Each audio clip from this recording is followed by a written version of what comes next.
कहानी है रामपुर गांव की, जहां के मर्द महिलाओं को हमेशा नीचा दिखाने की कोशिश में रहते। अरे अभी तक खाना नहीं आया, क्या मुझे एक और शादी करने की जरूरत है? नहीं जी नहीं, ऐसा मत करना, वरना मैं कहाँ जाऊंगी। खाना लेकर मैं अभी आई जी। गांव की पंचायत में भी फैसले हमेशा औरतों के खिलाफ ही रहते। मैं जो फैसला सुनाता हूँ वो भगवान की आज्ञा होती है। इस लड़के ने अपने मन से शादी करके अच्छा नहीं किया। लड़के को घर भेज दो और इसकी शादी इसकी जाति की किसी लड़की से करवा दो, लेकिन ये लड़के, इसे तो गांव के बाहर निकाल दो। नहीं नहीं जमींदार साहब, ये क्या बोल रहे हैं? ऐसा नहीं हो सकता। मेरी बेटी मासूम है, इसे अच्छे बुरे की समझ नहीं है। अरे कहाँ जाएगी ये बेचारी? कहाँ जाएगी? इतनी चिंता है तो पूरे परिवार का गांव निकाला कर देते हैं। बेचारे, पूरे बसे बसाए परिवार को गांव छोड़ना पड़ता है। चाहे जो हो, अगर बेटियों को कंट्रोल नहीं कर सकते तो गांव में रहने का कोई मतलब नहीं है। यहाँ औरतों को दब कर रहना होगा। कोई भी अपने हिसाब से कुछ नहीं कर सकता, सब ईश्वर की मर्जी से ही होगा। तभी गांव का एक आदमी दौड़ा दौड़ा आता है। सरपंच साहब, जमींदार साहब, वो कालिया है ना, उसकी बेटी पढ़ने के लिए शहर जा रही है। अच्छा, ये कब हो गया? और कालिया की हिम्मत कैसे हो गई ऐसा करने की?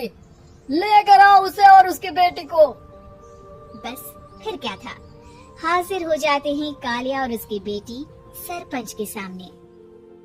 अरे कालिया, ये क्या सुनने में आ रहा है? बेटे को इंजीनियर बना रहा है तू? और ये बता, गांव में तो स्कूल नहीं है, फिर कहाँ से इतनी क्लास पास कर गई तेरी बेटी? राधा, जो कि कालिया की बेटी है, उसे लगता है कि सरपंच उसकी तारीफ कर रहे हैं।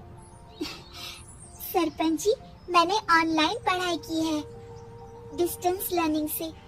सभी में मैंने अच्छे नंबर पाए हैं, जिसे देखते हुए शहर की इंजीनियरिंग कॉलेज में मुझे स्कॉलरशिप मिली है।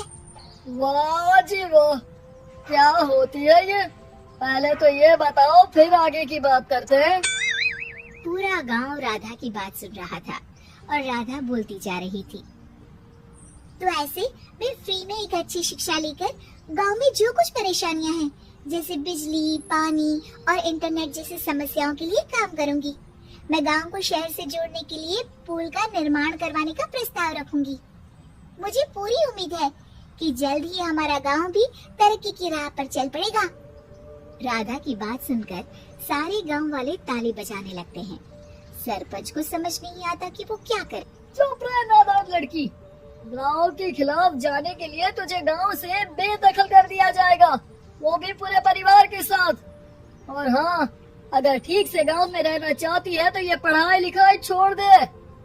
हम तेरे लिए गांव का कोई होनहार लड़का देखेंगे। तभी गांव का एक आदमी बोल पड़ता है।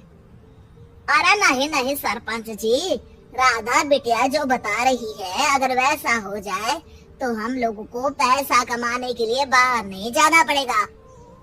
हाँ जी, और ना ही कोसों दूर पानी के लिए भटकना पड़ेगा। हमारे बच्चे भी अच्छी पढ़ाई कर सकेंगे और आगे बढ़ेंगे, ना कि हमारी तरह खेती करते बैठेंगे। क्यों गांव वालों, राधा बिटिया का साथ देना चाहिए ना। सरपंच देखता है कि गांव राधा के साथ है तो वो चुप हो जाता है। वो घर आकर अपने सलाहकार से बात करता है, जो बहुत ही चालाक किस्म का इंसान होता है। अरे सरपंच साहब, आपको बहुत ही होशियारी से काम लेना पड़ेगा। एक बार गांव तरक्की कर गया, यहाँ के बालक पढ़ लिए तो कोई ना पूछेगा आपको। और फिर ये जो बेटा और बेटी है ना आपके, इनको भी आम लोगों की तरह ही जीवन जीना होगा। हाँ, लेकिन करे तो क्या करे? वो ना आप मुझ पर छोड़ दीजिए, बस मैं जैसा बोलूं करते जाइए। अगले रोज सुबह जब गांव वाले सोकर उठते हैं तो राधा के घर के बाहर और साथ ही वो लोग जिन्होंने राधा का सपोर्ट किया था, उनके घर के आगे लाल रंग से कल आऊंगी लिखा होता है। कल आऊंगी, यह क्या होता है? अरे यह तो खून से लिखा है, लगता है कोई भूत प्रेत या चुड़ैल का साया है। चलो सरपंच जी के पास चलते हैं। सभी सरपंच के पास जाकर उसे सारी बात बताते हैं। अरे ये तो बड़ी मुश्किल की बात है। चलो मैं एक बाबा को जानता हूँ, उन्हें बुला लेता हूँ। सरपंच बाबा को लेकर गांव के घर के बाहर जाता है। ओहो, तो ये वो चुड़ैल है जो उन लोगों को निशाना बनाते हैं जो गांव को बदलने का सपना देखते हैं। वो गांव को ऐसे ही संपन्न देखना चाहती है, वो नहीं चाहती कि कोई बाहरी यहाँ का कायाकल्प करे। क्या तुम लोगों में से किसी ने गांव को बदलने की सोच रखी है? तभी राधा की माँ रोते रोते आती है। मेरी राधा घर से गायब हो गई है। अरे कोई तो बचाओ, मेरी बच्ची कहाँ गई?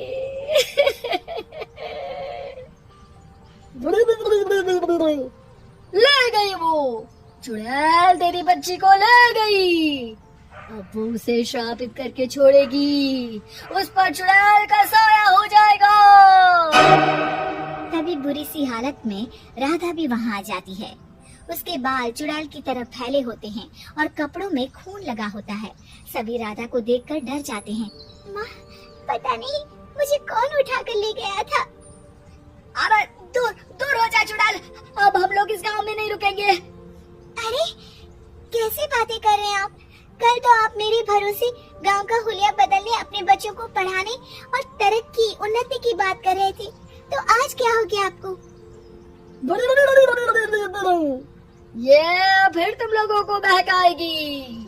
ये चुड़ैल गांव में आ चुकी है, ऐसे ही ये तुम्हारे घर के बच्चों को भी ले जाएगी। गांव वाले राधा को गांव से बाहर निकाल देते हैं। उसके माँ बाप रोते रहते हैं, लेकिन गांव वाले नहीं मानते। मैं भी अपनी बहन के साथ गांव के बाहर रहूंगा, लेकिन वो पढ़ाई नहीं छोड़ेगी। वहीं सरपंच के घर पर सलाहकार कहता है। देखा, सांप भी मर गया और लाठी भी नहीं टूटी।